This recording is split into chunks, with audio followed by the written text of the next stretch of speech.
Good afternoon to you. Mark Sudduth, HurricaneTrack.com here with your Hurricane Pro and HD video blog for Friday, June 3rd, 2016. Taking a look at what we have out there. Bonnie, now probably close to tropical storm strength. I'll show you why I think that in just a moment. The forecast track, of course, takes it continuingly away. Is that a word, continuingly? It takes it away from the United States still over the open Atlantic, well to the north of Bermuda even. And it looks like it could become a tropical storm if we look at the visible satellite animation. Notice in the last couple of frames the convection really exploded right there in an area, again, small favorable environment around it. And we can see that here on the wind shear graphic. Bonnie located right in here where the wind shear is 5 knots or less. And I guess that's enough with the Gulf Stream moving right through here. Water temperatures just warm enough and enough instability and energy in the atmosphere that this just might make it to tropical storm intensity for the 5 p.m. advisory coming out in just a little bit. Be sure to check that if you want to follow it in Hurricane Pro and HD. Meanwhile, down here in the Western Caribbean Sea, we do have an area of interest developing over the next several days, it looks like. This is one satellite perspective of this system here. A lot of energy starting to pile up into the Caribbean Sea from the south and east. And the 2-day potential 20%. If we go and look at the 5-day outlook, it is up to 60%. And it looks like this whole area is going to try to head towards the peninsula of Florida, meaning that the west coast especially could receive some onshore flow, generating a little bit of surge and wave action once this develops into whatever it's going to be. And I say that because it's probably going to be somewhat lopsided. We'll look at that in just a moment. But once it gets closer to the coast and we actually have something develop, assuming that it does, then we can talk about the impacts just a little bit more. Again, looking back at the shear map, this is the area down here where it's located currently, where the wind shear is still fairly strong, but it is expected that the environment over this region will change just enough to allow for some development, though not very robust. We're not looking at a hurricane or anything like that. At least none of the models are suggesting that for the time being. Here's the vorticity map, 850 millibars in the atmosphere. Bonnie showing up as a nice round ball of energy, or vorticity, spin, energy, whichever way you want to look at it.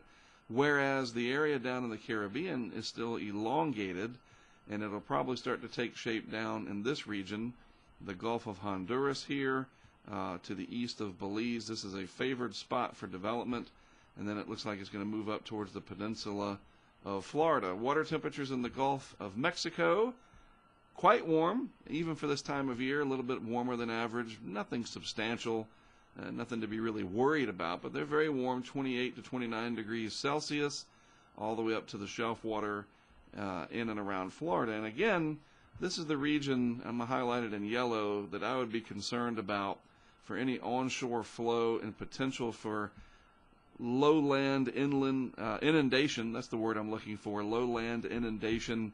The shelf water through here is fairly substantial. The shallowness of that, what we call the bathymetry, is shallow enough that even 30, 40, 50 mile per hour onshore flow, as an example, not suggesting that this will reach 50 miles per hour, but just kind of throwing that out there as an example. If you have a low pressure area moving up in this direction, then the onshore flow, the counterclockwise flow around that, pushing the water onto the coast and the more wind-prone areas from a southwesterly moving system, moving from the southwest to the northeast. You know the areas if you've lived in Florida long enough. So pay attention over the next few days to your local National Weather Service products and your local television outlets, and they'll give you the info that you'll need. And basically what I'm getting at, a different kind of system than a hurricane would be, and that's the good news. But the bad news, if we look at the model here, the GFS, if we move over time, it looks like it's going to bring a lot of rain. Let's focus our attention right down here.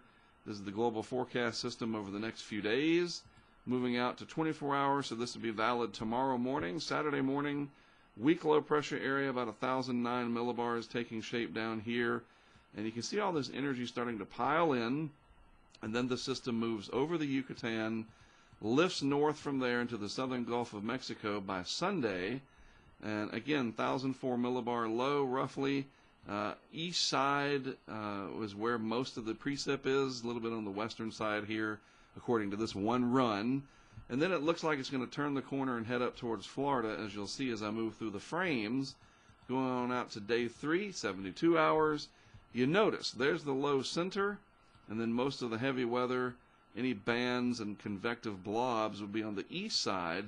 But again, that onshore flow coming up around this towards Florida here could produce, obviously, rough surf conditions, minor storm surge flooding in some areas, but then the potential for very heavy rain and severe weather exists as we go on out to 96 hours or so.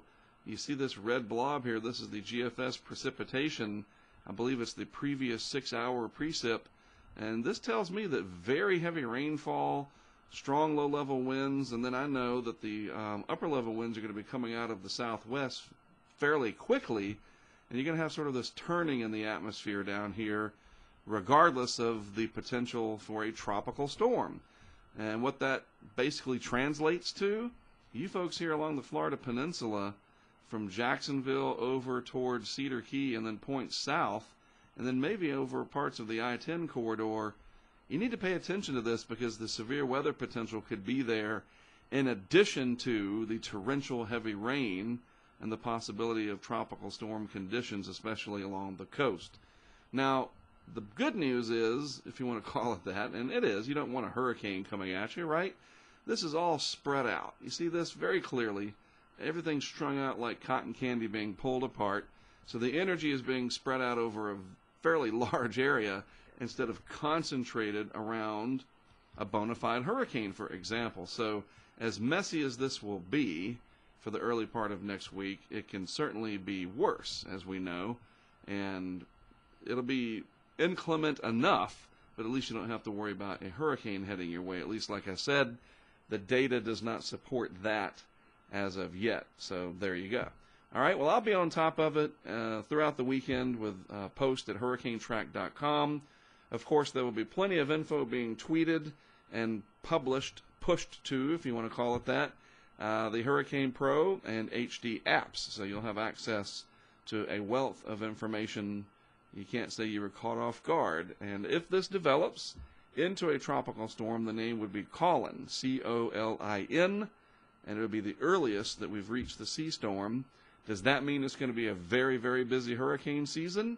Probably not, believe it or not, even though it's a quick start. It's just the pattern happens to be conducive right now for a couple of sort of messy, small, no really big deal major impact systems. Bonnie was a nuisance, yes, but we know it could be a lot worse, obviously, what could come in August and September with the true meat of the hurricane season.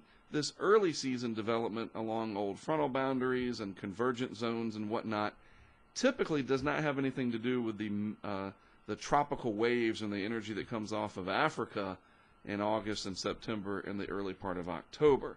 So take some solace in that this is not necessarily a sign of things to come. At least it doesn't look that way. The data doesn't support that either.